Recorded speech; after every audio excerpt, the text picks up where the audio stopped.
Hi friends, ಎಲ್ಲರಿಗೂ ನಮಸ್ಕಾರ. Welcome back to Kavitha Rangaswamy Kannada vlogs. ನಾವಿವತ್ತು ಕವಿ ಮನೆ ನೋಡೋಣ ಅಂತ ಬಂದಿದ್ವಿ, ಕುವೆಂಪು ಅವ್ರ ಮನೆಗೆ. ತುಂಬ ಚೆನ್ನಾಗಿದೆ. ನನ್ನ ಜೀವನದ ಬಹುದೊಡ್ಡ ಆಸೆ ಆಗಿತ್ತು. ನನಗೆ ತುಂಬ ಅಂದರೆ ತುಂಬ ಆಸೆ ಇತ್ತು ಕುವೆಂಪು ಅವ್ರ ಮನೆ ನೋಡಬೇಕು, ಕವಿಶೈಲಕ್ಕೆ ಹೋಗಬೇಕು ಅಂತೇಳಿ. ಹಾಗಾಗಿ ನಮ್ಮ ಮನೆಯವ್ರಿಗೆ ನಾನು ಯಾವಾಗಲೂ ಹೇಳ್ತಾಯಿದ್ದೆ, ನನ್ನಲ್ಲಿ ಕರ್ಕೊಂಡು ಹೋಗು, ನಾನು ನೋಡಬೇಕು ಅಂತ. ತುಂಬ ಆಸೆ ಇತ್ತು ನನಗೆ. ಬರೀ ಮೊಬೈಲಲ್ಲೇ ನೋಡ್ತಾ ಇದ್ದೆ. ಯೂಟ್ಯೂಬರ್ಸ್ ಹೋಗಿ, ತುಂಬ ದೊಡ್ಡ ದೊಡ್ಡ ಯೂಟ್ಯೂಬರ್ಸ್ ಎಲ್ಲ ಹೋಗಿ ಹೋಮ್ ಟೂರ್ ಮಾಡಿದ್ದಾರೆ. ಅದರಲ್ಲಿ ನೋಡಿದ್ದೆ. ನನಗೆ ರಿಯಲಾಗಿ ನೋಡಬೇಕು ಅಂತ ತುಂಬ ಆಸೆ ಇತ್ತು. ಎಷ್ಟು ಖುಷಿ ಆಯಿತು ಅಂದರೆ ಅಲ್ಲಿ ಹೋದ ತಕ್ಷಣ ತುಂಬ ಖುಷಿ ಆಯಿತು. ನೀವು ನೋಡಿ, ತುಂಬ ಚೆನ್ನಾಗಿದೆ ಮನೆ. ಸ್ವರ್ಗ ಎಲ್ಲಿದೆ ಅಂದರೆ ಅಲ್ಲೇ ಇದೆ ಅಂತ ಹೇಳ್ಬೋದು. ಅಷ್ಟು ಚೆನ್ನಾಗಿದೆ. ಸುತ್ತ ಪರಿಸರ, ಕಾಡು, ತೋಟಗಳ ನಡುವೆ ಮನೆ, ಅಷ್ಟು ಚೆನ್ನಾಗಿದೆ. ಅಲ್ಲಿ ಹೋದರೆ ಮನೆಯಿಂದ ಹೊರಗಷ್ಟೇ ನೋಡಬೇಕು, ಬಟ್ ವೀಡಿಯೋ ಮಾಡಬೇಕು. ಒಳಗೆಲ್ಲ ಎಲ್ಲೂ ವೀಡಿಯೋ ಮಾಡೋಂಗಿಲ್ಲ. ಹಾಗಾಗಿ ನಾನು ಹೊರಗಷ್ಟೇ ತೋರಿಸಿದ್ದೀನಿ. ಹೊರಗೆ ನೋಡೋಕ್ಕೆ ಎಷ್ಟು ಚೆನ್ನಾಗಿದೆಯೋ, ಒಳಗಂತೂ 3-4 ಪಟ್ಟು ಚೆನ್ನಾಗಿದೆ. ತೊಟ್ಟಿ ಮನೆ ಒಳಗಡೆ ಫುಲ್ಲು ಸೆಂಟ್ರಲ್ ಖಾಲಿದೆ, ತುಳಸಿ ಗಿಡ. ಹಾಗೆ ಮನೆ ಒಳಗಡೆ ಹೋದರೆ ಅವರು ಕುವೆಂಪು ಅವ್ರು ಬಳಸಿದಂಥ ಪ್ರತಿಯೊಂದು ವಸ್ತುಗಳು ಇಟ್ಟಿದ್ದಾರೆ. ಕನ್ನಡಕ ಆಗಿರ್ಬೋದು, ಅವ್ರು ಬಳಸ್ತಿದ್ದಿದ್ದು ಚಪ್ಪಲಿ, ಶೂ, ಸಾಕ್ಸು, ಬಟ್ಟೆಗಳು ಪ್ರತಿಯೊಂದು ಇಟ್ಟಿದ್ದಾರೆ. ಹಾಗೆ ಬರೆದಿರೋಂಥ ಬುಕ್ಸ್ಗಳು ಎಲ್ಲ ಇಟ್ಟಿದ್ದಾರೆ. ತುಂಬ ಚೆನ್ನಾಗಿದೆ. ಹೊರಗಡೆನೂ ಅಷ್ಟೇ ಚೆನ್ನಾಗಿದೆ. ಹೊರಗಡೆ ಹೋದರೆ ಪ್ಲೀಸ್ ಎಲ್ಲರೂ ಹೋಗಿ ಬನ್ನಿ. ಮಕ್ಕಳಿಗೆ ತೋರಿಸ್ಬೇಕು ಇಂಥ ಒಂದು ಸ್ಥಳಗಳನ್ನ. ತುಂಬ ಚೆನ್ನಾಗಿದೆ.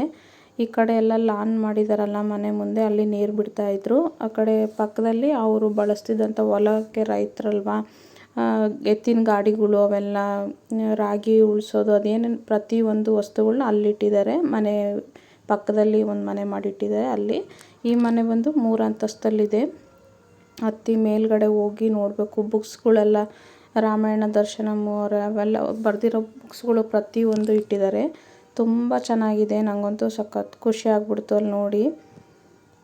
ನಾವು 3 ದಿನ ಟ್ರಿಪ್ ಹೋಗಿದ್ವಲ್ಲ, 3 ದಿನದಲ್ಲಿ ಬೆಸ್ಟ್ ಮೂಮೆಂಟ್ ಯಾವುದು ಅಂತಂದರೆ ಇದೆ ಅಂತ ಹೇಳ್ಬೋದು. ನನಗೆ ಅಷ್ಟು ಖುಷಿ ಆಯಿತು. ಯಾವ ಪ್ಲೇಸ್ ನೋಡಿದ್ದು ಅಷ್ಟು ಖುಷಿ ಆಗಲಿಲ್ಲ, ಅಷ್ಟು ಖುಷಿ ಆಗಿಬಿಡ್ತು ಈ ಕುವೆಂಪು ಮನೆ ನೋಡಿದ್ದು.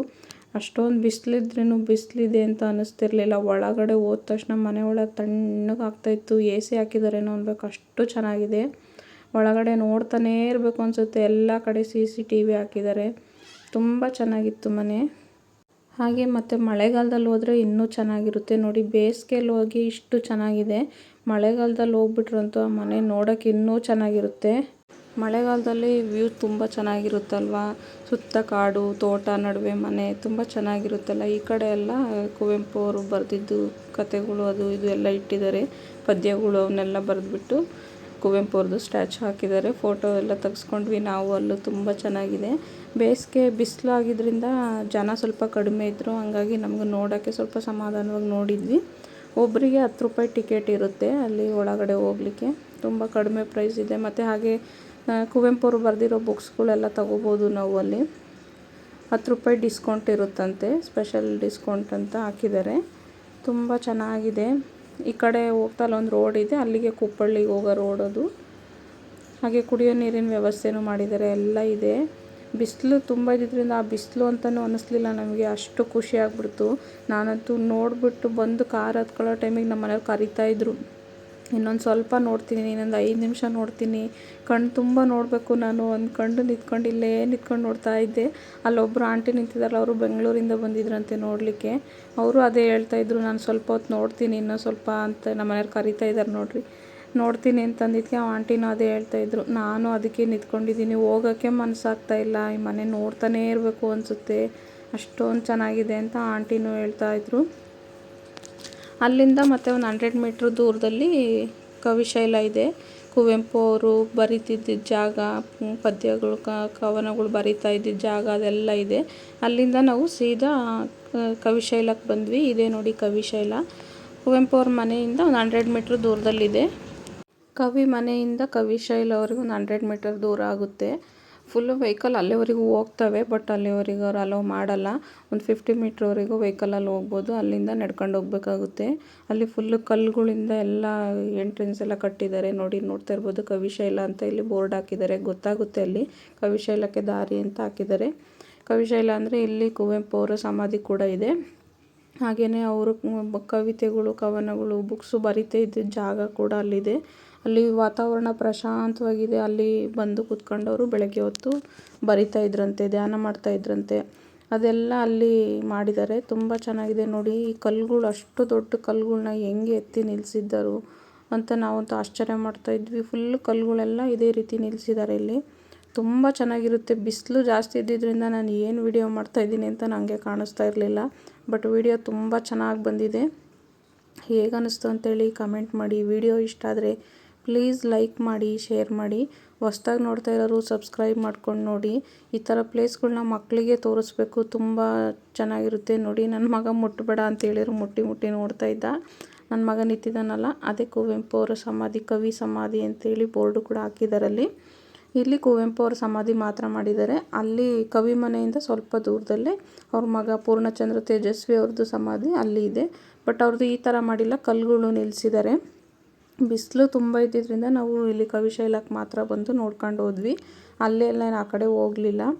ತುಂಬ ಚೆನ್ನಾಗಿದೆ. ಸುತ್ತ ಕಾಡು ನೋಡಿ, ಒಣಗೋಗಿದೆ ಆದ್ರೂ ನೋಡೋಕೆ ಅಷ್ಟೊಂದು ಚೆನ್ನಾಗಿದೆ. ಬಟ್ ಹಸಿರು ಮಳೆಗಾಲದಲ್ಲಿ ಹೋಗ್ಬಿಟ್ಟಿದ್ರೆ ಇನ್ನೂ ತುಂಬ ಚೆನ್ನಾಗಿರ್ತಿತ್ತು. ಅಲ್ಲೊಂದು ಗಂಟೆ, 1.5 ಗಂಟೆ ತನಕ ನಾವು ಟೈಮ್ ಸ್ಪೆಂಡ್ ಮಾಡಿದ್ವಿ ಆ ಬಿಸಿಲಿದ್ರೂ. ಅಲ್ಲಿ ಸ್ವಲ್ಪ ಮುಂದೆ ಹೋದರೆ ಅಲ್ಲಿ ಕಲ್ಲಿನ ಮೇಲೆ ವೈಟ್ ಕಲರ್ ಬರೆದಿದ್ದಾರೆ ನೋಡಿ. ಅಲ್ಲಿ ದೊಡ್ಡ ದೊಡ್ಡ ಸಾಹಿತಿಗಳು ಅವರೆಲ್ಲ ಬಂದಿರೋರೆಲ್ಲ ಆಟೋಗ್ರಾಫ್ ಕೂಡ ಬರೆದಿದ್ದಾರೆ ಅಲ್ಲಿ, ಯಾರ್ಯಾರು ಬಂದೋಗಿದ್ದಾರೆ ಅಂತ. ಅಲ್ಲೇ ಕೂತ್ಕೊಂಡು ಅವರು ಕವಿಗಳು ಧ್ಯಾನ ಮಾಡ್ತಿದ್ರಂತೆ ಕುವೆಂಪು ಅವರು.